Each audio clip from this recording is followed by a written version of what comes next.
Hi friends, YouTube ಚಾನಲ್ಗೆ ಸ್ವಾಗತ. Bhagyalakshmi serial ಇವತ್ತಿನ ಸಂಜೆಯಲ್ಲಿ ಏನು ಕತೆ ಅನ್ನೋದನ್ನು ನೋಡೋಣ. ಸೀರಿಯಲ್ ಇಷ್ಟ ಆದರೆ ಲೈಕ್ ಕೊಡಿ.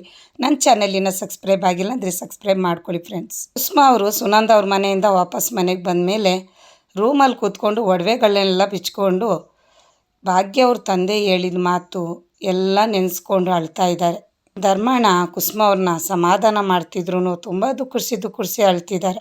ನೀವು ನನ್ನ ಮಗಳ ಜೊತೇಲಿ ಇದ್ದು ನೀವೇನಾದರೂ ಮಾಡೋಕ್ಕಾಯ್ತಾ? ನಿಮ್ಮ ಮಗನ ಜೊತೇಲಿ ನನ್ನ ಮಗಳನ್ನ ಉಳ್ಸೋಕ್ಕಾಯ್ತಾ ಅಂತ ಹೇಳಿದ್ದು ಮಾತನ್ನ ನೆನೆಸ್ಕೊಂಡು ತುಂಬ ಅಳ್ತಿದ್ದಾರೆ. ಧರ್ಮಣ್ಣ ಹತ್ರ ಹೇಳಿ ಸಮಾಧಾನ ಮಾಡ್ಕೋ ಕುಸುಮಾ, ಅಳ್ಬೇಡ, ಬೇಜಾರು ಮಾಡ್ಕೋಬೇಡ ನೀನು ಅಂತ ಹೇಳಿ ಧರ್ಮಣ್ಣ ಹೇಳ್ತಿದ್ದಾರೆ. ಅವರು ಬೇಕು ಅಂತ ಮಾತಾಡಿಲ್ಲ ಕುಸುಮಾ, ಮಗಳು ವಿಷಯ ಮದುವೆ ಟೆನ್ಷನು ಏನೋ ಮಾತಾಡಿಬಿಟ್ರು ಅಂತ ಹೇಳ್ತಿದ್ದಾರೆ. ವಿಷಯಗಳಿಗೆ ಏನೋ ಆಗೋಯ್ತು, ಸಮಾಧಾನ ಮಾಡ್ಕೋ ಕುಸುಮಾ ಅಂದಾಗ ಕುಸುಮಾ ಅವ್ರು ಹೇಳ್ತಿದ್ದಾರೆ, ನಾನು ಬೀಗರು ಮಾತಾಡಿರೋದಕ್ಕೆ ಏನು ಬೇಜಾರಿಲ್ಲ, ಆದರೆ ಅವರು ಸತ್ಯ ಹೇಳಿದ್ರಲ್ಲ ಅದೇ ಬೇಜಾರಾಗ್ತಾ ಇರೋದು. ಅವ್ರು ಹೇಳಿರೋ ಮಾತೆಲ್ಲ ನಿಜ ತಾನೇ ರೀ, ಅವ್ರು ಹೇಳಿರೋ ನಿಜ ಮಾತಿಂದನೇ ನನಗೆ ಬೇಜಾರಾಗಿರೋದು. ಅವ್ರು ಹೇಳಿರೋದ್ರಲ್ಲಿ ತಪ್ಪೇನಿರಲಿ, ನಿಜ ತಾನೇ ಹೇಳಿದ್ದು, ನಡೆದಿರೋದನ್ನೇ ಹೇಳಿದವರು ಅಂತ ಹೇಳ್ತಿದ್ದಾರೆ ಕುಸುಮಾ ಅವರು. ಅವ್ರು ಹೇಳಿರೋದ್ರಲ್ಲಿ ಏನೂ ತಪ್ಪಿಲ್ಲ ರೀ, ನಾವು ತಾಂಡವನ್ನ ಉಳಿಸ್ಕೊಳ್ಳೋಕೆ ಎಷ್ಟೋ ಪ್ರಯತ್ನ ಮಾಡಿದ್ದೀವಿ.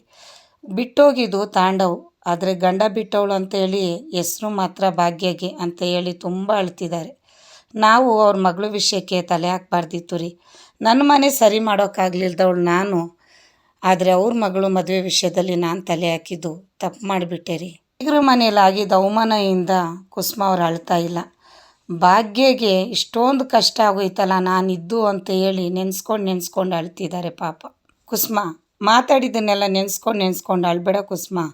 ಏನು ಮಾಡೋದು ಕುಸುಮಾ, ನಮ್ಮ ಮಗ ಸರಿ ಇರಲಿಲ್ಲ, ಅವನಿಗೆ ನಮ್ಮೆಲ್ಲರ್ಕಿನ್ನ ಶ್ರೇಷ್ಠನೇ ಇಂಪಾರ್ಟೆಂಟ್ ಆದಳು, ಅದಕ್ಕೆ ನಮ್ಮೆಲ್ಲರನ್ನೂ ಬಿಟ್ಟೋದ ಅಂತೇಳಿ ಧರ್ಮಣ್ಣ ತುಂಬ ಬೇಜಾರಾಗಿ ಹೇಳ್ಕೊತಿದ್ದಾರೆ. ಹಾಗಂತ ಹೇಳಿ ನಾವು ಸುಮ್ಮನೆ ಕೂತಿದ್ವಿ, ಅವನ್ನ ಬದಲಾಯಿಸೋಕೆ ಎಷ್ಟು ಪ್ರಯತ್ನ ಮಾಡಿದ್ದೀವಿ. ಅವನು ಬದಲಾಗಲ್ಲ ಅಂತ ಗೊತ್ತಾದಾಗನೇ ನಾವು ಕೈ ಬಿಟ್ಟಿದ್ದು. ಇಷ್ಟೆಲ್ಲ ನಡೆದೋಯ್ತು, ನೀನು ಯಾಕೆ ಬೇಜಾರು ಮಾಡ್ಕೊತಿದ್ಯಾ, ನೀನು ಅದಕ್ಕೆ ಕಾರಣ ಆಗಿರಲ್ಲ ಅಂತ ಹೇಳ್ಬಿಟ್ಟು ಧರ್ಮಣ್ಣ ಹೆಂಡ್ತಿಗೆ ಸಮಾಧಾನ ಮಾಡ್ತಿದ್ದಾರೆ. ಮುಗ್ದೋಗಿರೋ ವಿಷಯನ ತಲೆಯಲ್ಲಿ ಇಟ್ಕೊಂಡು ಯಾಕೆ ಚಿಂತೆ ಮಾಡ್ತಿದ್ಯಾ ಕುಸುಮಾ, ದೊಡ್ಡವರು ಒಂದು ಮಾತು ಹೇಳಿದ್ದಾರೆ, ಮುಗ್ದೋಗಿರೋ ವಿಷಯ ತಗೊಂಡು ಚಿಂತಿಸೋದೇನು ಅಂತ ಹೇಳ್ಬಿಟ್ಟು ಧರ್ಮಣ್ಣ ಹೇಳ್ತಿದ್ದಾರೆ. ಕಳೆದೋಗಿರೋ ಕಾರ್ಯವನ್ನ ಚಿಂತೆ ಮಾಡಿಕೊಂಡು ನಾವೇನು ಮಾಡೋಕ್ಕಾಗುತ್ತೆ ಕುಸುಮಾ. ಒಂದ್ಸಲಿ ನಮ್ಮಿಂದ ತಪ್ಪಾದ ಮೇಲೆ ನಾವು ತಿದ್ಕೋಬೇಕು, ಆದರೆ ನಾನು ತಿದ್ಕೊಂಡಿಲ್ಲ.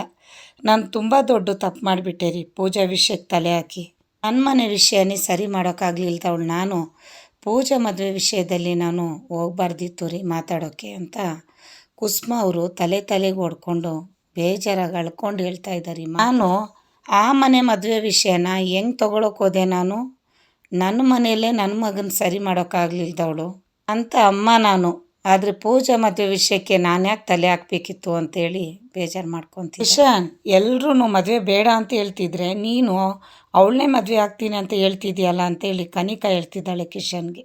ನೋಡು ಕನಿಕಾ, ಪೂಜಾ ಮನೆಯವರು ಆ ಥರ ಇಲ್ಲ, ನೀವು ಅವ್ರ ಮೇಲೆ ತಪ್ಪಾಗಿ ತಿಳ್ಕೊಂಡಿದ್ದೀರಾ. ನಾನು ಅವತ್ತಿಂದ ಹೇಳ್ತಾ ಇದ್ದೀನಿ, ಪೂಜಾ ಫ್ಯಾಮಿಲಿ ನೀವು ಅಂದ್ಕೊಂಡಂಗಿಲ್ಲ, ಅದನ್ನು ಮೈಂಡಿಂದ ತೆಗ್ದಾಕಿ. ಆದಿ ಹೇಳ್ತಿದ್ದಾನೆ, ಕಿಶನ್ ನಾನು ಕಣ್ಣಾರ ನೋಡಿದ್ದೀನಿ, ನಾನು ಯಾವ ಕೆಟ್ಟ ಕಥೆನೂ ಹೇಳ್ತಾ ಇಲ್ಲ ಅಂತ. ಅಣ್ಣ ಹಾಗಲ್ಲ, ವಿಷಯ ಬೇರೆನೇ ಇದೆ ಅಂತ ಕಿಶನ್ ಹೇಳ್ತಿದ್ರೆ ಕಿಶನ್ ಅವ್ರ ಅತ್ತೆ ಏನು ಬೇರೆ ಇದೆ, ನಾವು ಅಷ್ಟು ಜನ ಹೇಳ್ತಾ ಇದ್ದೀವಿ, ನೀನು ಅವಳನ್ನೇ ಮಾಡ್ಕೋಬೇಕು ಅಂತಿದೆಯಲ್ಲ ಅಂತ ಹೇಳ್ತಿದ್ದಾರೆ ಅವರು. ಇನ್ನು ನಿನ್ಗೆ ಅರ್ಥ ಆಗ್ತಿಲ್ವಾ, ಅಷ್ಟಕ್ಕೂ ನಿನಗೇನು ಗೊತ್ತು ಜೀವನದ ಬಗ್ಗೆ, ಎಷ್ಟು ಜೀವನ ನೋಡಿಬಿಟ್ಟಿದ್ಯಾ ನೀನು ಅಂತ ಹೇಳಿ ಅವ್ರ ಅತ್ತೆ ಹೇಳ್ತಿದ್ದಾರೆ. ನಮ್ಮ ಕಣ್ಮುಂದೆನೇ ಒಂದು ಉದಾಹರಣೆ ಇದೆ, ನಿನ್ನ ಆದಿ ಅಣ್ಣಂದು ಅಂತ ಹೇಳ್ತಿದ್ದಾಳೆ. ಆದಿನೂ ಹಠ ಹಿಡ್ದಿದ್ದ, ನಾನು ಅವಳನ್ನೇ ಮದುವೆ ಆಗ್ತೀನಿ ಅಂತ. ನಾನು ಬೇಡ ಅಂತ ಎಷ್ಟು ಕೇಳ್ಕೊಂಡೆ ಗೊತ್ತಾ, ನನ್ನ ಮಾತೇ ಕೇಳಲಿಲ್ಲ. ಅಣ್ಣನೂ ತುಂಬ ಕೇಳ್ಕೊಂಡೆ, ಅಣ್ಣ ಈ ಹುಡುಗಿ ಬೇಡ, ಯಾಕೋ ಸರಿಯಾಗಿ ಬರ್ತಿಲ್ಲ ಅಂತ. ಅಣ್ಣನೂ ನನ್ನ ಮಾತು ಕೇಳಲಿಲ್ಲ. ಅಣ್ಣನೂ ಈ ಮಾತನ್ನೆಲ್ಲ ಕಿವಿಗೆ ಹಾಕ್ಕೊಂಡಿಲ್ಲ. ಆಮೇಲೆ ಏನಾಯಿತು ಅಂತ ನಿಮಗೆ ಗೊತ್ತಲ್ಲ. ಅದು ಹೇಳ್ತಿದ್ದಾನೆ, ಅತ್ತೆ ನಾನು ಇದನ್ನೆಲ್ಲ ಅವ್ನಿಗೆ ಹೇಳಿದ್ದೀನಿ ಅತ್ತೆ, ನನ್ನ ಲೈಫಲ್ಲಿ ಆಗಿದ್ದನ್ನೆಲ್ಲ ಅಂತಿದ್ದಾನೆ. ಕಿಶನ್ ಹೇಳ್ತಿದ್ದಾನೆ, ಅಣ್ಣ ನಿನ್ನ ಜೀವನದಲ್ಲಿ ಮೋಸ ಆಗಿದೆ ಅಂದರೆ ನನ್ನ ಜೀವನದಲ್ಲೂ ಅದೇ ಆಗುತ್ತೆ ಅಂದರೆ ಹೇಗಣ್ಣ ಅಂತ. ಕಿಶನ್ ಅವ್ರ ಅಕ್ಕ ಹೇಳ್ತಿದ್ದಾಳೆ, ಅದು ಸರಿಯೇ, ಪೂಜೆನೂ ಅಂಥವಳೆ ಅಂತೇಳ್ಬಿಟ್ಟು ಹೇಗೆ ಅಂದ್ಕೊಳ್ಳೋದು ಅಂತ ಹೇಳ್ತಿದ್ದಾರೆ. ಧರ್ಮಣ್ಣ ಕುಸುಮಾ ಅವ್ರನ್ನ ಮಲಗಿಸ್ತಾ ಇದ್ದಾರೆ. ಮಲ್ಕೋ, ಟೆನ್ಷನಲ್ಲಿದೆಯಾ, ಆರಾಮಾಗಿ ಒಂದು ಹೆಜ್ಜೆ ನಿದ್ದೆ ಮಾಡು, ಕೂಲ್ ಆಗ್ತೀಯಾ ಅಂತ. ಈ ನಾನು ಯಾಕೆ ಮಲ್ಕೋಬೇಕು, ನನಗೇನಾಗಿದೆ ಅಂತೇಳಿ ಹಠ ಮಾಡ್ತಿದ್ದಾರೆ. ಇಲ್ಲ ಮಲ್ಕೋ ಅಂತ ಮಲಗಿಸ್ಬಿಟ್ಟು ಬೆಡ್ರೂಮಿಂದ ಹೊರಗೆ ಬರ್ತಿದ್ದಾರೆ. ಅಲ್ಲಿಗೆ ಭಾಗ್ಯ ಬರ್ತಾಳೆ. ಮಾವ ಅತ್ತೆ ಆಗಿದ್ದಾರೆ ಅಂತ ಕೇಳ್ತಿದ್ದಾಳೆ. ಹುಷಾರಾಗಿದ್ದಾಳಮ್ಮ ಆದರೆ ತುಂಬ ಬೇಜಾರಾಗಿಬಿಟ್ಟಿದ್ದಾಳೆ. ನನಗೆ ಅವಳನ್ನ ನೋಡೋಕ್ಕಾಗ್ತಾ ಇಲ್ಲಮ್ಮ ನನ್ನ ಕಣ್ಣಿಂದ ಅಂತಿದ್ದಾರೆ. ಪೂಜಾ ವಿಷಯದಲ್ಲಿ ನಾನು ತಲೆ ಹಾಕ್ಬಾರ್ದಿತ್ತು, ನಾನೇ ನಿರ್ಧಾರ ತಗೋಬಾರ್ದಿತ್ತು ಅಂತ ಹೇಳ್ಕೊಂಡು ಬೇಜಾರು ಮಾಡ್ಕೊಂಡಿದ್ದಾಳಮ್ಮ ಅಂತಾರೆ. ನನ್ನ ಸೊಸೆ ಜೀವನನೇ ನಾನು ಸರಿ ಮಾಡೋಕ್ಕಾಗಿಲ್ಲ, ಆದರೆ ನಾನು ಪೂಜಾ ವಿಷಯದಲ್ಲಿ ತಲೆ ಹಾಕ್ಬಾರ್ದಿತ್ತು ಅಂತಾಳೆ ಅಮ್ಮ. ಏನೇನೋ ಮಾತಾಡ್ತಿದ್ದಾಳೆ ಕುಸುಮಾನ. ಈ ಸ್ಥಿತಿಯಲ್ಲಿ ನೋಡೋಕ್ಕಾಗ್ತಾ ಇಲ್ಲ ನನ್ನ ಮಗಳೇ ಅಂತ ಹೇಳ್ಬಿಟ್ಟು ಅಲ್ಲಿಂದ ಹೋಗ್ಬಿಡ್ತಾರೆ ಧರ್ಮಣ್ಣ. ಹಾಗೆ ಆ ದೇವ್ರ ಹತ್ರ ಕೇಳ್ಕೊತಿದ್ದಾಳೆ, ದೇವ್ರೆ ಯಾಕೆ ಹಿಂಗೆ ಮಾಡ್ತಿದ್ದೀಯಾ, ಏನು ಪರೀಕ್ಷೆ ಮಾಡಬೇಕು ಅಂದ್ಕೊಂಡು ಇದೆಯಾ, ಮನೇಲಿ ಒಳ್ಳೆ ಸಂಭ್ರಮ ನಡೆದಿದೆ, ಆದರೂ ಮನೆಯಲ್ಲಿ ಏನೋ ಸೂತ್ಕೊಂಡ್ ಮನೆ ಥರ ಇದೆಯಲ್ಲ, ನನಗಂತೂ ಏನು ಮಾಡಬೇಕು ಅಂತಲೇ ಗೊತ್ತಾಗ್ತಿಲ್ಲ ಅಂತಿದ್ದಾಳೆ ಭಾಗ್ಯ. ಎಲ್ಲನೂ ಭಾಗ್ಯ ಸರಿ ಮಾಡ್ತಾಳೆ ಅನ್ನೋ ನಂಬಿಕೆ ತಂಗಿಗಿದೆ, ಆದರೆ ಭಾಗ್ಯಗೆ ಅತ್ತೆ ಮೇಲೆ ನಂಬಿಕೆ ಜಾಸ್ತಿ ಇದೆ.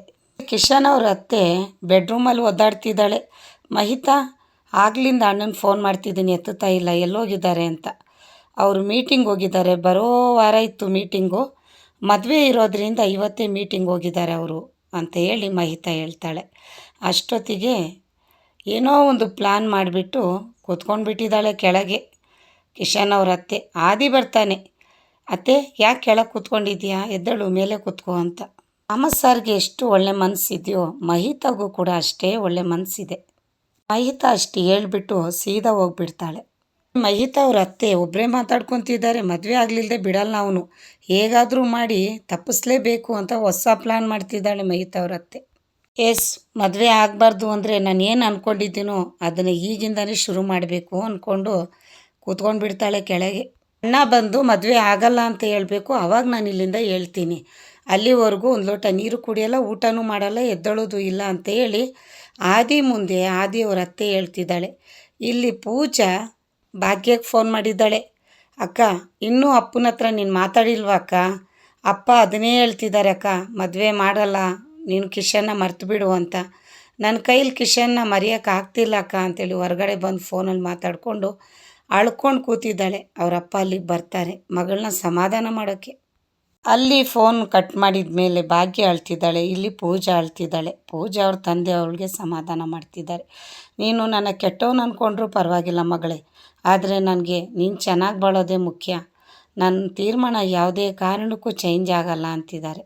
ಭಾಗ್ಯ ತನ್ನ ಗಂಡ ಬಿಟ್ಟು ಹೋದಾಗನೂ ಇಷ್ಟೊಂದು ಹತ್ತಿರಲಿಲ್ಲ, ಆದರೆ ತಂಗಿದು ಕಷ್ಟ ನೋಡಿ ತುಂಬ ಅಳ್ತಿದ್ದಾಳೆ. ಸುನಂದ್ ಅವ್ರು ಹೇಳ್ತಿದ್ದಾರೆ, ಮಾಡೋದೆಲ್ಲ ಮಾಡಿಬಿಟ್ಟು ಇವಾಗ ಬಂದು ಕಣ್ಣೀರು ಒರೆಸಿದ್ರೆ ಏನು ಅರ್ಥ ಇದಕ್ಕೆ, ನನ್ನ ನಿರ್ಧಾರ ಯಾರು ಏನು ಹೇಳಿದ್ರು ಬದಲಾಗಲ್ಲ ಅಂತಿದ್ದಾರೆ ಪೂಜಾ ಅವ್ರ ತಂದೆ.